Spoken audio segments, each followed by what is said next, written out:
Hey everyone, Angelo here, Hollywood filmmaker, greatest screenwriter in the history of the world, recovering homeless guy. We finally got some rain in LA, which is welcome, although it's terrible for our homeless neighbors. I was homeless for a few years, living in my car, 2.5 years. So the rain wasn't really so bad, I didn't mind it. It could be an issue, sometimes some places flooded, like the food bank where I went to in Sun Valley. But I wanted to talk about an experience I had while being homeless. Possibly the scariest night of my 2.5 years, so about 900 days being homeless. And I dealt with a few things then. For one thing, I woke up in the middle of a car crash. Somebody crashed into my car and destroyed it. We need to get rid of car dependency because people are driving who should not be driving. And car theft is a very frequent crime in LA. I just happened to look up some info on that on the Sheriff's Department website. I'm like, wow, so we're doing this to ourselves. We're impoverishing people with cars, with car debt, with car-centric infrastructure that we also impoverish our cities with and make them insolvent.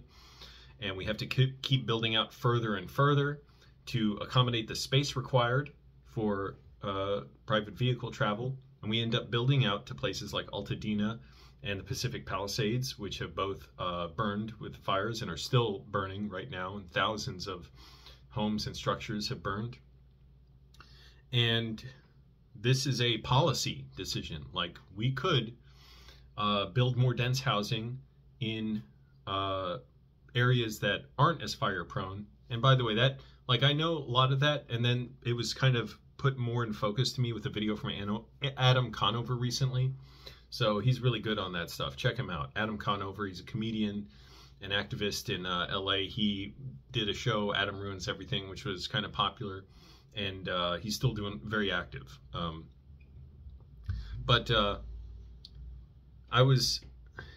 the scariest night when I was homeless, the night capitalism struck, as I call it. So many forces at work here to create this circus funhouse mirror absurdity of a situation. So it was shortly into my stay in LA. I'm from Virginia, Northern Virginia, absolutely nothing like LA. So small and quaint compared to LA and Southern California. I was sleeping once in a while. I would pick different spots where I'd park my car and sleep. And I found some quiet industrial streets that were closed, that were basically not closed, but vacant at night, which was nice to me. I thought, oh good, it's really quiet, because there were nights where I had to deal with loud traffic or somebody blasting their stereo system, which I could hear like 2 blocks away at a gas station. I remember that one night. It was really annoying. And it was so freaking loud. It's like, how could it be that loud that like down the street it's keeping you from sleeping? And at the time I was so new here, I didn't know where to go. But this was somewhere in Sun Valley or Burbank. It was right by Burbank Air. No, sorry. Well, yeah, it was around Burbank Airport. And I would sleep there occasionally, this quiet street. And I will tell you now, never sleep in isolated areas like that if you can help it. For one thing, you're extremely vulnerable to attack, to intruders, and there's nobody around to help you. So what happened in this case? So 4 in the morning, I wake up, and this is before I was getting up early. This is when I was sleeping till like noon. Excuse me. Gotta wipe my nose. I hear running. I hear footsteps. I hear what are very obviously the police yelling at someone to stop. Now, I have my windows blacked out with cardboard that I had cut out in the shape of my windows, and I would put them up there at night to keep the light out. And I'm hearing this come near me, and I'm like, oh shit. First, is the guy, whoever they're chasing, I don't know what's going on. Does he have a weapon? Is he going to shoot at the police? Are the police going to shoot at him? And will the bullets go in my direction? Is he going to try and dive under my car? Is he going to try and break into my car? What's going to go on? What's going to happen here? So here's what I never saw anything. I heard it all. Here's what I heard. They're running. It sounded like a young man they were chasing, a couple cops on foot. The guy dove under a car that was on the other side of this small street. It was like a 2-lane street with parking on the curb. So he dove under a car on the other side of the street, just a few yards from me. And the police were yelling at him, get out of there. And then I hear a cop yell, I got a taser. I got a taser. And I'm like, oh shit, what the hell is going on? Like, I was afraid to look out because, first of all, I don't know how hopped up the police are, where they're going to get mad at me or do something to me, how aggressive they are, or if they're going to be startled by me and possibly shoot me. And then, so first I hear, get out of there, come on. I hear a cop yell, I got taser. The guy's not getting out. And then the cop yells, I got lethal. I'm like, oh crap, like I'm getting as low as I can. I'm like reclining, I'm already reclined as far as I can. That's how I would sleep. It's actually very comfortable. But I was reclining like this in the car, thinking how thick is the door on my 2005 Honda Civic, and knowing it's not that thick or strong at all. If the guy under the car shoots in my direction, the bullet could come right through my door and hit me. And fortunately, nothing like that happened. The guy gave up. The police got him out. The police, to their credit, but I'm going to talk more about what do I credit with them with and whatnot, didn't give him a bunch of crap for it. They were like they weren't saying I thought that maybe they'd be cussing or something, like, what the fuck were you doing? And no, they were pretty professional in going like, are you hurt? Do you need to go to the hospital? And he's like, we're arresting you for shoplifting. Now I'm like, that's capitalism striking. So I'm just lying there scared. I cannot fall back asleep. I don't know if the police are going to tap on my window and try and get me out of there or something, or arrest me too for being homeless and sleeping there. But I just lie there still for 2 hours. At 6 in the morning, like, I finally look out. There's still one cop car on the street. The police were there for a while. And it's funny, now in my memory, I don't remember what happened exactly for those 2 other hours, other than I know there was police activity there. And eventually I drove away, and I'm sure I went to the gym and showered and worked out. My crappy workouts back then, I didn't know how to do them well. But I want you all to think about the forces at work and how absurd this situation was and how needlessly dangerous it was for everyone involved. One, so first of all, I'm homeless there. There's an emergency number to call if someone steals from you, but essentially if you're being stolen from, meaning like rents are too high, food's too expensive, life's too expensive, there's no number to call. If someone steals food from you, there's an emergency number to call. If you're hungry, there's no emergency number to call. Oh, we have free housing in this country for 2 different purposes. 1, to incarcerate people in jail. 2, to get people to serve in the military, to serve our war machine. So basically, places where poor people go to get killed. We're willing to invest tons in that. It's hugely profitable stuff for the contractors and the companies that profit off of our jails and sell consumer goods and furniture and electronics and all kinds of stuff that prisoners make, slave labor. Or like out here in LA during the wildfires, they're fighting fires. Prisoners who won't be able to join the fire department after they leave prison. So it's like, well, do we want these people to actually be rehabilitated or not? It's great for creating a permanent underclass of desperate people who will, again, be like fed into our prison and jail system. And don't be fooled. Like, all of you who think, like I did, like, oh, you commit a crime, you go to jail. First of all, most crimes do not result in any punishment or apprehension of a criminal. But also, who goes to jail? What level of culpability you face? It depends on so many factors. It depends on how you state your case, the judge, your lawyer, your public defender in a lot of cases, the prosecutor. It's so many factors. Your past history, like also how the laws are enforced, where the police enforce the laws, and also who's who's in the conditions that are created where there's a permanent underclass of traumatized and malnourished, poverty-stricken people who are like, their one big investment they get is policing, over policing. And you can not believe me, you can believe cops who have become disenchanted with that. Even cops who still believe very strongly in an armed police force, who say, like, they were doing it all wrong. Cops who say, like, there was a documentary on police in the Inland Empire here in Southern California who were disgusted with the vile racism in their department. There were white cops there. There was at least one black cop. There may have been a Hispanic one as well. But it was both directed at people of color who worked in the police, and how they treated people outside the police force, including in one case a dead black man who somebody in the police force desecrated his body by buying like a chicken wing or like a fried chicken leg and putting it in his hand when he was stabbed like out in the parking lot of a fast food place.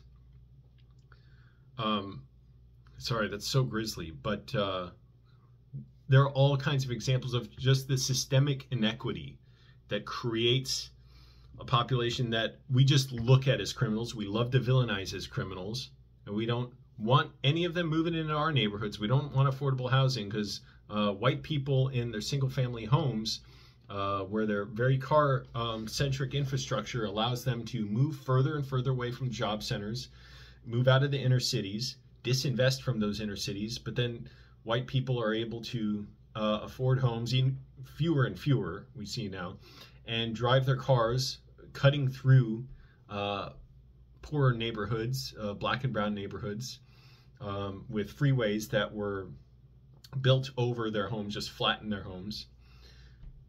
Anyway, so a lot of issues going on here. I could rant about that for a long time. Look up segregation by design. But how absurd is this scenario? A guy steals some merchandise or shoplifted. I don't know if he actually got away with anything or what. He was on foot, so I don't know how much he could have gotten away with on foot, unless he was like robbing a jewelry store. But otherwise, it couldn't have been that much. So for that, the police act as like the private security guards for that store, and in doing so, needlessly risk the guy's life who stole, needlessly risk their own lives for the protection of capital. That's the protection of the established order that owns and exploits us, and we rent out our labor to them, our equity, our effort, and the harder we work, the more money they make. And they needlessly risked my life and put me in danger with this show of force, when I'm the one who needed help right there. Like, we have all this money to invest in police. We have all of this money to invest in housing, but it's only housing if you're, again, in jail or prison, or you join the military. That's our priorities. Who knows what the guy stole? But I wonder how much of what we sell in stores, like the supposed innovating we keep coming up with, is just more sugary foods, more ultra-processed foods, phones with features we don't need, phones made with slave labor, basically disposable consumer entertainment. And we get media that's manufactured to us to get us to hate poor people.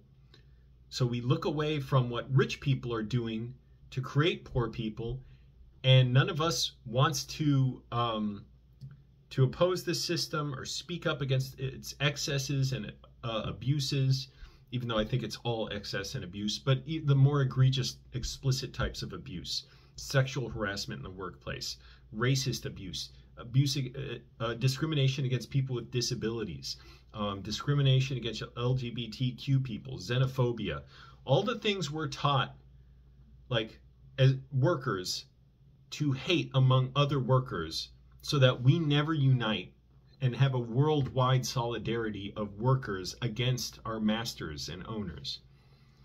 And I thought that was just exemplified in this one instance of where capitalism nearly took my life. How absurd is this? Like, we can feed everyone. We absolutely can. We think people don't deserve it. We could welcome immigrants here. We have the space. We have plenty of land in this country, plenty of housing. We have plenty of means. But we have a handful of people who are worth over $1 trillion. And as we're seeing now, this is not new with this administration as of 2025. It was with the previous one, Biden. It was with the previous one before that, Trump. Obama bailing out the banks, Obama expanding the military, hope and change. What just empty-headed pablum? Just hope, change. What does that mean? I mean, I don't see why you would really buy it. I mean, sure. Anyways, it's choice between two jockeying horses in this race to exploit us.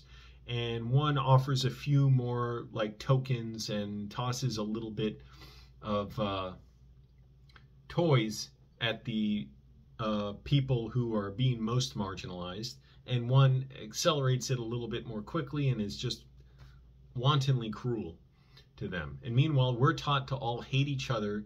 It's so silly, so bogus how workers here are taught, white workers in particular, but everyone are taught to hate foreigners, hate foreign workers, hate Mexicans, hate immigrants, hate that we're seeing now, like, first of all, the sham of what DEI was for these companies. Not that I don't believe in diversity, equity, and inclusion. I'm saying for these companies who are now abandoning it like Meta and Amazon, what a sham it was for them. They did it because they thought it was profitable, not because they care. And it's like, I hope that helps people wake up to realize, like, no, it's like there's no like capitalism that's amenable to the workers. It always requires workers to be pitted against each other, and they'll do whatever it takes to be profitable.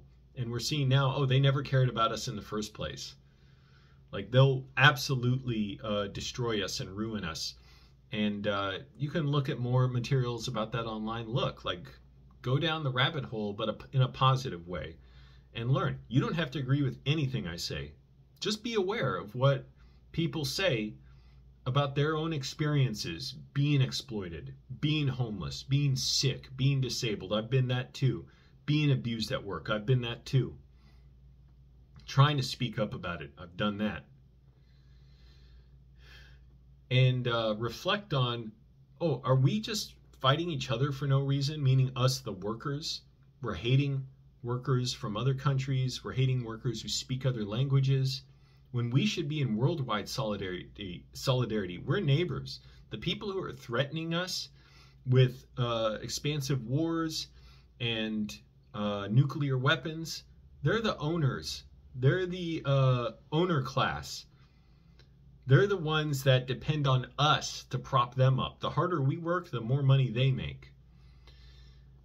But as long as we're all constantly in fear of losing our jobs and losing what little health care we have and losing the conveniences in our lives, and if I didn't mention housing, so we're taught to hate homeless people, and yet who makes people homeless?